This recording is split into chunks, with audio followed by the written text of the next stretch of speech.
வணக்கம். இன்றைக்கி parliament election. நான் ஓட்டு போட்டுட்டு வந்தேன். ஆனால் இன்றைக்கி ஓட்டுச்சாவடியே கொஞ்சம் வெறிச்சோன்னு தான் கிடந்துச்சு. கட்சிக்காரங்க எல்லாம் ஒரு 100 மீட்டருக்கு அந்த பக்கம் உட்காந்துருக்காங்க. எல்லா பேரையும் ஜாபிதாவை காட்டி உங்கள் பேர் இருக்கா, ஆதார் கார்டு வச்சுருக்கீங்களா, ஓட்டு ஸ்லிப் வச்சுருக்கீங்களான்னு கேட்டுக்கிட்டு உட்காந்துருக்காங்க. இன்னமும் ஒரு நல்ல ஆட்சி, பொதுமக்களுக்கான ஜனநாயக ஆட்சி யாருமே கொண்டு வர முடியாது. ஏன்டா நான் பார்க்க சொல்கிறேன். இங்கே 100 மீட்டருக்கிட்ட உட்கார வச்சு மண்டையை கழுவ விட்டிங்கன்னா அவன் 100 மீட்டருக்கிட்ட காசு கொடுத்துருக்கேன்றனால தெம்பாக உட்காந்துருப்பான்.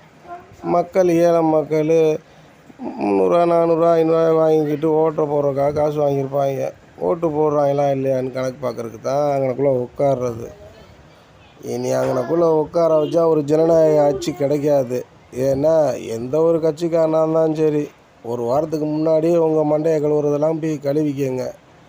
மக்கள் அதுக்கப்புறம் அந்த ஓட்டு போடுற அன்னைக்கு ஃப்ரீயாக விட்டுறணும். அப்போ தான் அவனோட சுயநலத்தில் ஓட்டு போட முடியும்.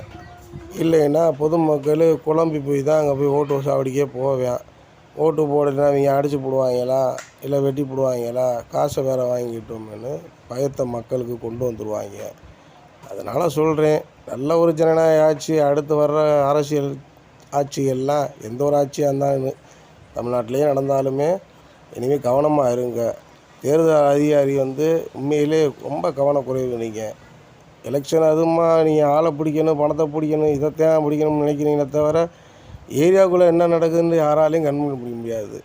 இவங்க பூரா 10 மணிக்கே பட்டுவடா முடிச்சிடுறாங்க. நைட்டு 10 மணிக்கு. நைட்டு 10 மணி வரை எந்த போலீஸும் நின்றுக்கிட்டு இருக்கு? எந்த போலீஸும் நிற்காது.